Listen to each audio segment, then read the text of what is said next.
What kind of data do cognitive psychologists use to study the mind? Well, there's a couple of things. First of all, of course, you could have participants do some sort of task and then just have them either tell you why they're doing what they're doing and what exactly it is that they're doing.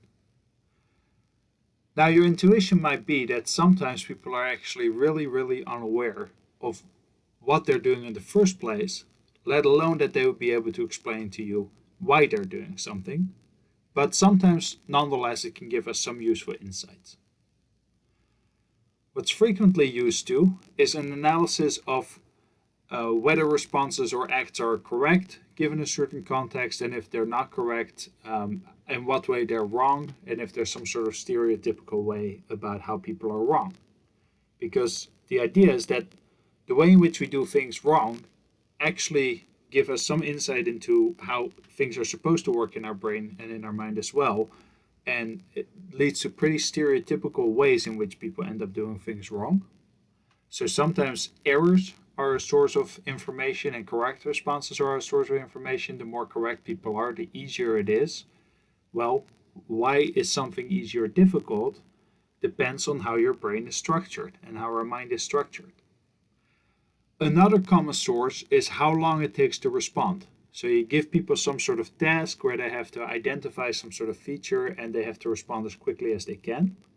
And the idea behind that is that the longer it takes you to respond, the more difficult it must be to process the particular information or to process the task. And then, of course, nowadays especially, we're also highly interested in neural correlates. And I'll say more about that when we get to talking about actual neuroscience.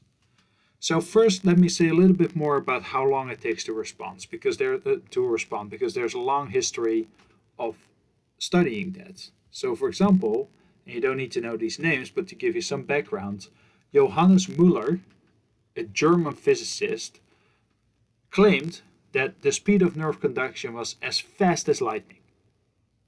Beautiful in these days, you could just come out and make a claim and actually not have a direct way of testing it, but it communicates the sentiment that nerve conduction must be really fast. Well, it's an interesting claim, and maybe it probed this next guy, very smart human being by the name of Hermann von Helmholtz, to actually try to figure out how fast exactly. And von Helmholtz actually managed to measure the speed of nerve conduction and determined that it was about 50 miles per hour. So the fastest the signal can be sent down a neuron in our body is about 50 miles an hour. And how do we know this? Well, what he did was basically stimulate single neurons in a frog leg and just look at how long it took between stimulating the neuron and then getting a response at the end of the neuron. And the estimated speed was about 50 miles per hour. Okay, now how quickly people can respond has been a source of interest for a long time. So, for example, here, if you see a picture from a famous thinker by the name of E.W. Scripture, he wrote a book in 1895 on thinking, feeling, and doing, and it included this picture where they were basically trying to study a person's reaction time, much like the Olympics, right? When the pistol is shot, it means you go. How quickly can we respond? And you see that they came up with all sorts of very difficult contraptions to figure out exactly how long that response time was. Now, that's all about how quickly we can physically act. A Dutchman by the name of Franciscus Donders had the insight that maybe you can also use reaction time to measure cognitive and psychological processes. And this insight was very fundamental and led to many discoveries and approaches within psychology, and so much so that in Nijmegen in the Netherlands, where I actually spent my time as a postdoc, I worked at the Donders Institute for Brain Cognition and Behavior. And it's actually a great institute. They do a lot of good behavioral work there. They do a lot of brain work, a lot of scanning work, EEG, fMRI, all sorts of techniques they have there to study the mind and the brain. So Franciscus Donders had the insight that you can actually use reaction times as a way of inferring what is difficult and what is easy for our mind. And I already said it before, if something is easy, you should be able to quickly respond. If something is difficult, it should be that you take longer to respond. So reaction time then gives you some insight in what's easy and what's hard. And that gives you some insights in how our brain is structured. And our brain is structured because something is only easy or hard because of the way our system is actually set up. Now, to give you just a quick demonstration of a fun task where you can use some reaction times in order to figure out what's hard and what's easy, and also to introduce some basic principle of design, let's go to this idea of using reaction time to study responding. And there's two very simple ways in which this is used. Sometimes it's used as a simple RT, simple response time task, where you just see one stimulus on the screen. As soon as you see the stimulus, you just hit one button and that's it. There's nothing complicated. You don't have to figure out what kind of stimulus you're looking at. It's just something is on the screen, I hit the button. That's kind of like driving a car and something gets on the road. Doesn't really matter what it is, if it's not a car, if it's a deer and so forth, you just want to hit the brake as quickly as possible. So that would be simple response time. Choice response time involves making a choice between one or more possible stimuli and one or more possible responses. So you could imagine a task where sometimes you see a football on the right and a basketball on the left, or in this case the other way around. And let's say you're being told to respond to the side on which the basketball is on. So in this case, you would maybe slap your right hand on your right knee as quickly as you would see the basketball. And if the basketball showed up on the left, maybe you would slap your hand on the left as quickly as you could. So that's a choice RT time, because you don't just respond with the same response. You actually have to make a decision about which response you're going to give. Now let's work with that example, because it can very easily demonstrate how you can actually come to know something about the way our system is set up. Let's imagine that we're going to do the task that we were just doing, and we're going to respond, let's say, to the football. Whichever side the football is on, we slap that knee on that side. And let's do this task in 4 different ways. First, in the easy way, where we just have your left hand on your left knee and your right hand on your right knee.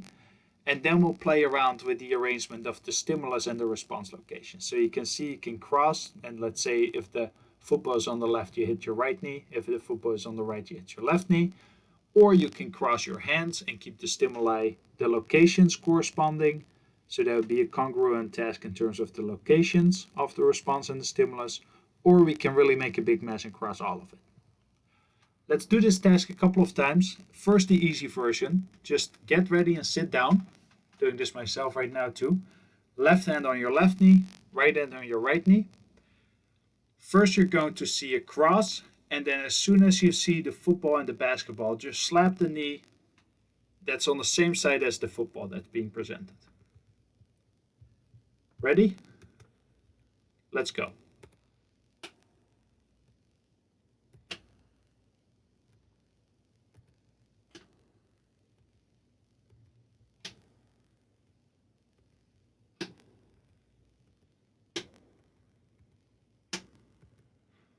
All right, so that was the first version, and hopefully that wasn't too difficult for you. Hopefully you got them all correct, right? So in this case, you would slap your left knee. In this case, you would have slapped your right knee. Now, let's make it slightly more interesting.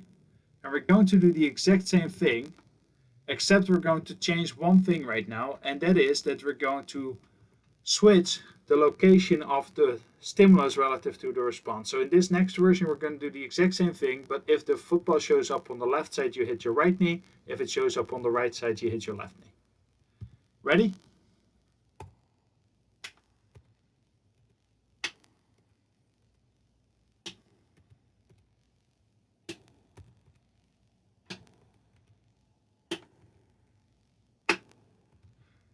So you might have noticed that that was a little bit more difficult. It may have either taken you longer to respond, or maybe you made a couple of mistakes.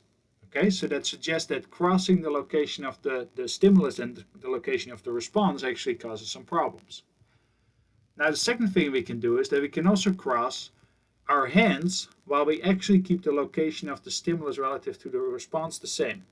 Okay, so we're crossing our hand. You put your right hand on your left knee, your left hand on your right knee.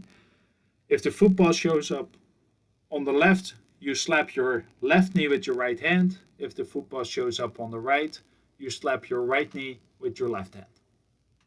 Okay? All right, ready? Here we go again.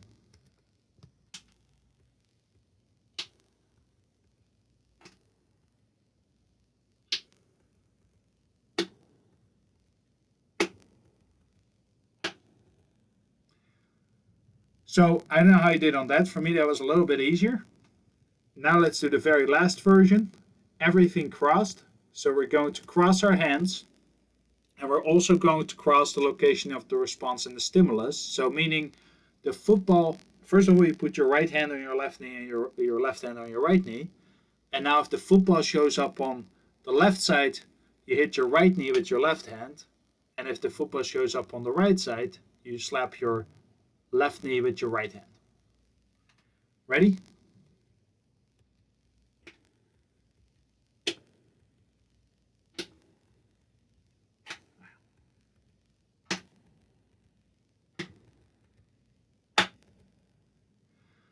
All right, so you've now seen the 4 different scenarios. Okay, and let's now say that we recorded response times, how long it took you to respond. And let's just ignore if you made any errors right now. Let's just think about how quickly you responded when you were correct. You could plot these data in a graph like this, where, let me make sure this all is visible.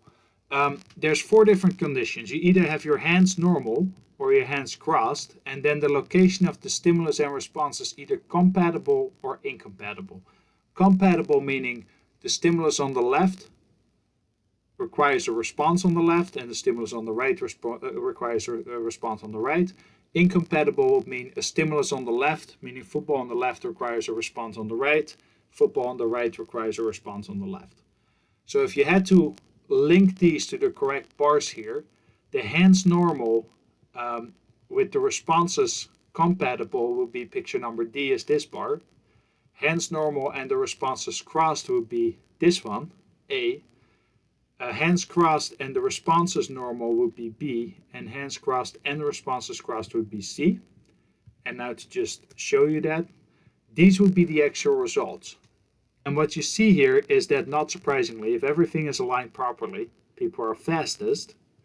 But what's interesting is that keeping the hands normal but crossing the responses leads to a much more, a larger slowdown than crossing the hands while even crossing the locations. So the most costly thing to do is messing with the relationship between the stimulus and the response. People are faster when the stimulus and the response are on the same side than when they're on the different side. And this principle is called stimulus response compatibility. Quote unquote, natural responses to stimuli have shorter reaction times than unnatural responses to stimuli. And unnatural would be something happening on the left and it requires a response on the right, or something happening on the right side and requiring a response to the left. If you think about that principle, you can, for example, think if you've ever used a Mac and a PC, and let's say you're very used to a PC, right? You're used to closing windows on the top right of your screen. If you've ever now switched to a Mac, you have a really, really hard time because that relationship between stimulus and response is now broken and reversed, because actually when you work on a Mac, you close a window by hitting an X in the top left instead of in the top right. So that would be a problem of stimulus response compatibility. Stimulus response compatibility is also important when you think of, for example, flying airplanes. If you pull the throttle towards you, it makes the plane go up. If you push it away from you, it makes the plane go down. And the reason for why that's designed that way is because that's more compatible for people. It's easier to think of it like that than the opposite way. Same thing with the volume button on your radio. You turn it to the right to turn the volume up. You turn it to the left to turn the volume down. Now, what I want you to do is start thinking about this and just looking around some objects, for example, your stove at home and the relationship between where you turn the stove on and which of the actual burners goes on, your microwave, the way it's designed, the way your computer is designed, and just start thinking of some places where stimulus response compatibility actually comes into play.